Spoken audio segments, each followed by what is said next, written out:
Priya foods ఆహా కార్యక్రమానికి స్వాగతం. నిజామాబాద్కి జస్ట్ 10 కిలోమీటర్ల దూరంలో ఇక్కడ అశోక్ సాగర్ అని ఒక ఏరియా ఉందండి. అద్భుతమైన పిక్నిక్ స్పాట్ అనమాట. అంటే ఇక్కడ నుంచి నిజామాబాద్ నుంచి కానీ చాలామంది హైదరాబాద్ నుంచి బొంబాయి వెళ్ళేవాళ్ళు, నాందేడ్ వెళ్ళేవాళ్ళు, బాసర వెళ్ళేవాళ్ళు, ఇక్కడ పక్కనే ఉండే ఒక లక్ష్మీ నరసింహస్వామి టెంపుల్ ఉందట, అక్కడికి వెళ్ళేవాళ్ళు అందరూ చాలామంది. ఇక్కడ సాయంత్రం పూట కానీ పగలు వెళ్ళేవాళ్ళు, పిక్నిక్కి వెళ్ళేవాళ్ళు. ఇక్కడ కాసేపు ఆగి వాళ్ళు తెచ్చుకున్న స్నాక్స్ తింటుంటారు. లేకపోతే ఇక్కడ ఒక క్యాంటీన్ ఉంది, క్యాంటీన్లో కాస్త తినిపోతుంటారు. ఇక్కడ రాక్ గార్డెన్ ఉంది, టైం పాస్ చేసి వెళ్తుంటారు.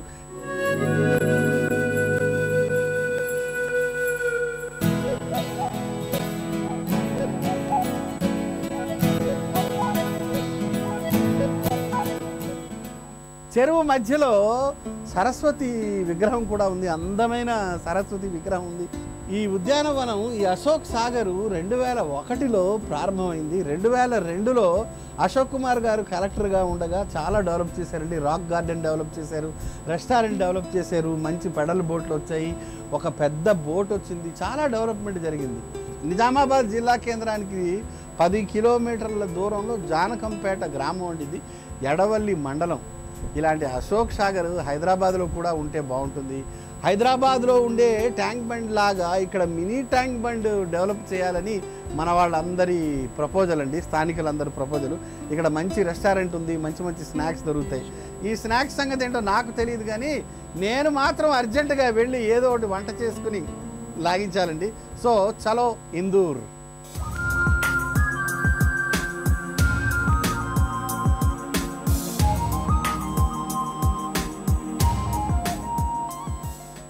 నిజామాబాద్ బ్యాంక్ కాలనీలో ఉన్నాను. మనకి సుజని ఈరోజు దొండకాయ పప్పు చేయబోతున్నారు. అమ్మ, దీన్ని ఎలా చేస్తారు, ఏ పదార్థాలు వాడతారు?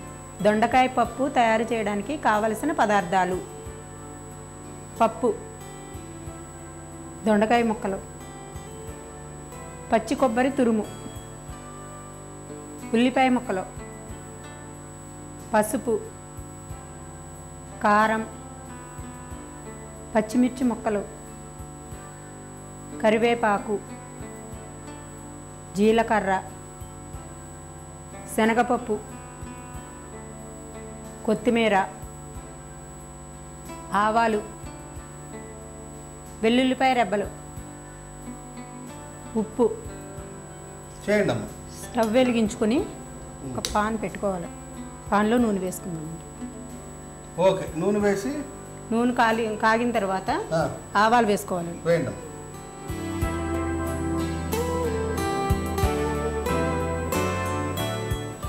ఆవాల తర్వాత శనగపప్పు వేసుకోవాలి.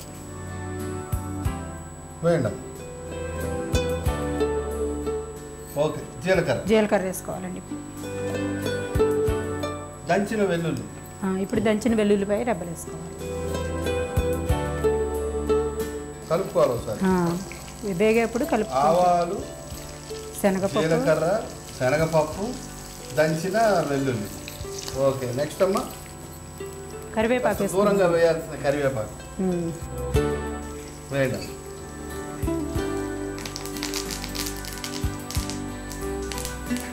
ఓకే, ఉల్లిపాయ ముక్కలు వేయండి.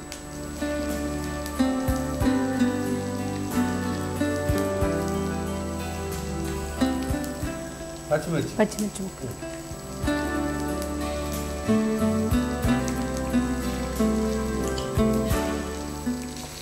ఓకే, నెక్స్ట్ ఏం వేస్తారమ్మా? ఒక 2 నిమిషాలు ఇవి వేగిన తర్వాత దొండకాయ ముక్కలు వేసి వేయించాలి. దొండకాయ ముక్కలు అంటే ఆల్రెడీ కట్ చేసి పెట్టారు. ఆల్రెడీ దొండకాయ ముక్కలను కట్ చేసి వాటిని ఉప్పేసి బాగా పిసికి దాంట్లో జిగురు వస్తుంది కదా, అదంతా పిండేయాలి. పిండేసిన ముక్కలను మనం ఇప్పుడు ఇందులో వేసుకుంటాం. అంటే దొండకాయ ముక్కలు కట్ చేసి అందులో ఉప్పేసి పిసుకుతాము. పిసికితే అందులో జిగురు వస్తుంది. ఆ జిగురు మరీ జిగటగా ఉండి పోకపోతే కొద్దిగా వాటర్ పోసి కూడా మనం పిసుకోవచ్చు, ఆ జిగురు వెళ్ళిపోయే వరకు. ఆ జిగురు వెళ్ళిపోయిన తర్వాత ఫ్రై చేసుకోవాలి. మామూలుగా దొండకాయ వేయరు, డైరెక్ట్ వేయద్దు. ఓహో, పెద్ద ప్రాసెస్ ఉంది అయితే. ఓకే ఓకే, రైట్ అమ్మ. దొండకాయలు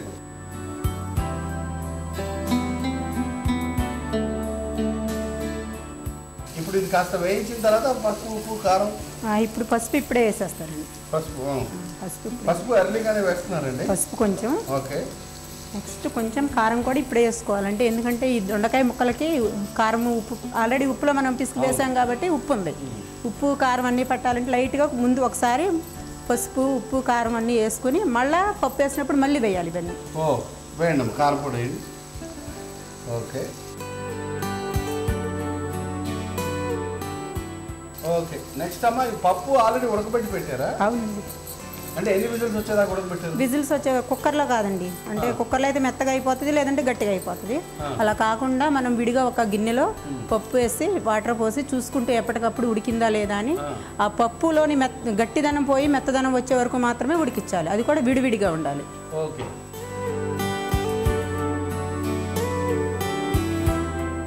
దొండకాయలు చక్కగా వేగిపోయామ్మా. అవునండి. ఇప్పుడు మనం పప్పు ఉంది కదా, ఉడికించిన పప్పు ఉడికించి తెలివిగా ఉడికించిన కందిపప్పు దీన్ని ఇందులో వేసుకుందాం.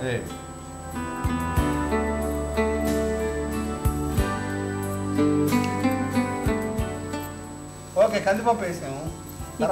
ఈ పప్పును కూడా కొద్దిసేపు ఫ్రై చేయాలి. Okay okay. మళ్ళీ వేస్తారమ్మా ఉప్పు కారం? అవునండి. వేయండి.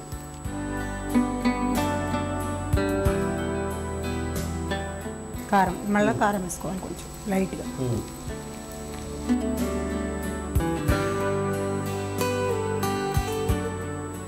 కొబ్బరి ఇప్పుడు పప్పు దొండకాయ ఫ్రై అయిపోయింది కదా, ఇప్పుడు మనం పచ్చి కొబ్బరిని వేసుకుందాం. వేయండి.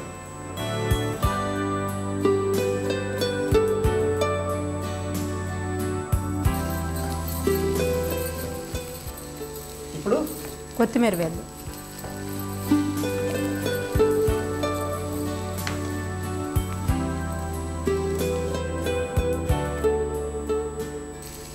అయిపోయిందమ్మా? అయిపోయింది. ఓకే పై కట్టేది.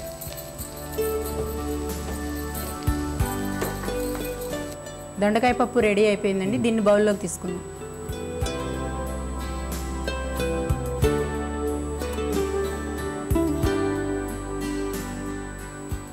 దొండకాయ పప్పు టేస్ట్ చూసి ఎలా ఉందో చెప్పండి.